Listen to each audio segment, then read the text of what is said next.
Do I have to confess to my husband or wife if I've cheated in my marriage? Stay tuned. I've got your answer.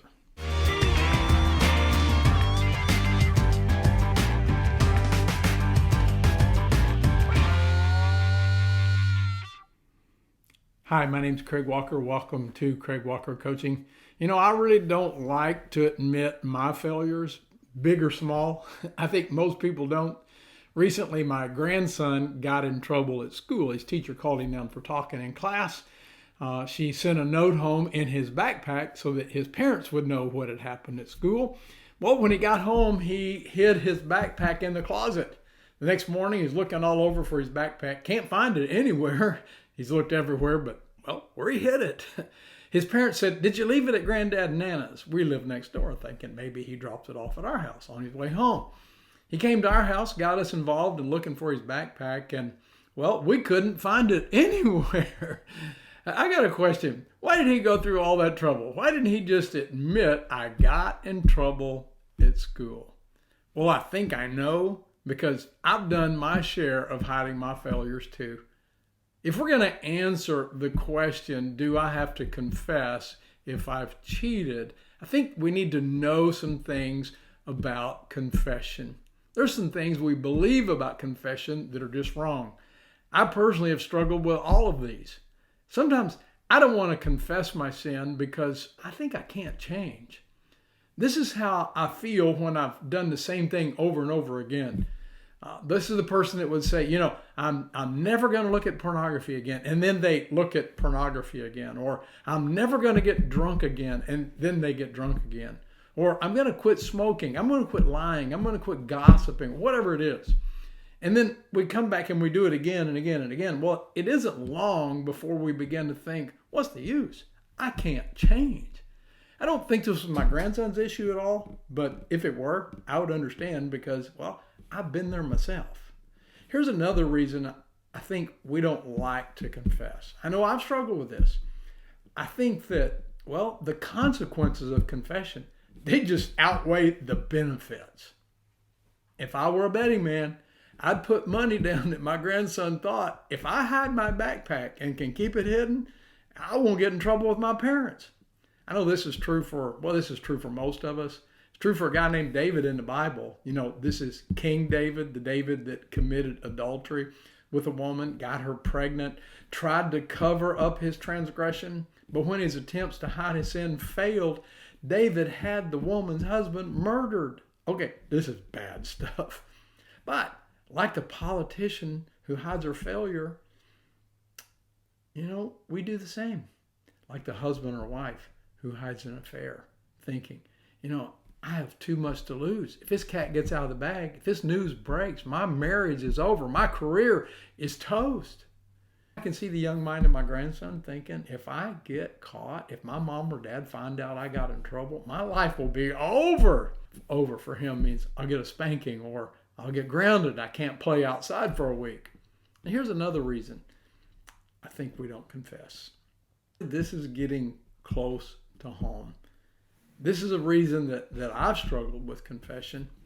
I think that it's embarrassing to admit, but if I can't be the kind of person that others think I am, or if I can't be the kind of person that I want others to think I am, hey, at least I can pretend I am that person. Let me repeat that. Sometimes I just think if I can't be the kind of person that others think I am or that I want them to think I am, at least I can pretend that I'm that kind of person. We think this because we've bought the lie that says our worth is connected to our performance. We think if I'm good, then I'm worthy of love and belonging. But if I'm bad or if I don't do good, then I'm not worthy of love and belonging. I'm a failure. Now, I know my grandson struggles with this. He's a bit of a perfectionist. It's been said that perfectionism is fear masquerading as strength. He hates failure. No, truthfully, he fears failure. Now, those are just a few wrong beliefs. Let me tell you what's true about confession. This is what I've learned. Confession, did you know that it's the first step to transformation? In other words, if you want to change, confession is where you begin. That's the beauty of the good news. This is what you and I need to hear. There's nothing wrong with you. No, there's nothing missing, nothing broken, nothing so deeply ingrained in your behavior that God won't help you change if you need to change to be or do all that He created you to do. But change, it begins with confession of our failures. Here's a second truth I've learned. The benefits of confession, they far outweigh the consequences of confession. You know, behind the lie that says that consequences of confession outweigh the benefits, it's the belief that says I can be happy while hiding my sin. That just isn't true. True happiness comes from having a clear conscience, for living an honest life. This is David that struggled by hiding his sin. When he finally confesses, he writes this in his journal, and we have that. It's called in the book of Psalms. He writes, oh, what joy for those whose rebellion is put out of sight. Yes, what joy for those whose record the Lord has cleared of sin, whose lives are lived in complete honesty. You know, when I confess my failure, I'm forgiven. And forgiveness just means that you're released. Your guilt is wiped away. There's a sense of release when we are forgiven. But when I hide my sin, I'm telling you from experience, this is important to hear, I'm only hiding it from others. I still have to live with it. I still know about the sin, and I have to live with the guilt. Guilt's like a parasite. It eats me away from the inside. David wrote, when I refused to confess my sin, my body wasted away, and I groaned all day long. Day and night, your hand of discipline was heavy on me. My strength evaporated like water in summer heat. Like water off a Texas highway in July, your strength just evaporates. But he said, finally, I confessed all my sins to you, and I stopped trying to hide my guilt. This isn't just David who feels the weight or the pain of sin, is it? We all do, don't we? Just a few weeks ago, I saw an article of a New Mexico man named Tony Peralta. He called 911 and confessed to a 15-year-old murder. He had killed his landlord 15 years ago. Peralta said, sitting in the back of a police car, I confess, man, I confess. I don't want to live life without confessing. Peralta told police that he decided to come forward because, this is what he said, my heart hurts. Said, I think about what I did every single day. Video camera footage shows Peralta repeatedly thanking the police officer for picking him up. Oh, thank you, man. Thank you so much. Like, oh, what joy for those whose sin is forgiven. I asked my grandson, what did you feel like when you were hiding your backpack? He put his head down and said, I felt bad. Hidden sin, it makes us feel bad. It robs our joy. It destroys our life. In the words of another, no one sins successfully. No one. Here's a third truth that you and I need to know, and it's this.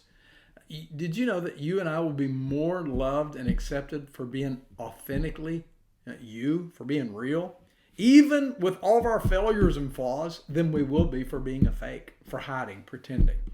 We wrongly believe that our love and acceptance is based on our performance. Hey, by the way, my next video, it is my 100th video on YouTube. I'm so excited to do it, but I have a guest coming in. You don't want to miss this. She's going to tell her story. This is a person that models authenticity. She's a person that's been through my Truly a Masterpiece training. You'll be excited to hear it. Make sure if you're new to my channel, make sure that you subscribe. Make sure you ring the bell so that you're notified the next time a new video is published. Now, that belief that our acceptance is tied to our performance, it's just a lie. God loves you and me. You know why? Because we're His. God loves you for the same reason that you love your children more than you love my children. They're yours. Now, you could argue, yeah, Craig, God loves me, but if my husband or wife knew what I did, they wouldn't May I gently disagree? May I gently push back on that belief? Do you know that you don't believe that either? You see, the people that you and I admire most are people who have the faith and the courage to be authentic. Authentic people are the most attractive people on the planet. You don't even have to be good looking to be attractive, but you do have to be authentic. We're attractive when we're authentic. Authenticity attracts. Pretentiousness repels. Pretentiousness repulses. Now, I want to come back to our question. I want to answer it now. Do I need to confess that I cheated to my husband or to my wife? Let me ask you a question. If confession is the first step towards change, if confession is that first step towards becoming that man or woman that doesn't do those things anymore, that becomes the kind of person that we always wanted to be, if the benefits of confession outweigh the consequences, and if you're more attractive for being honest, for confessing than you are for pretending, why wouldn't we? You see, since these things are true, the last thing I want to do is hide my failures.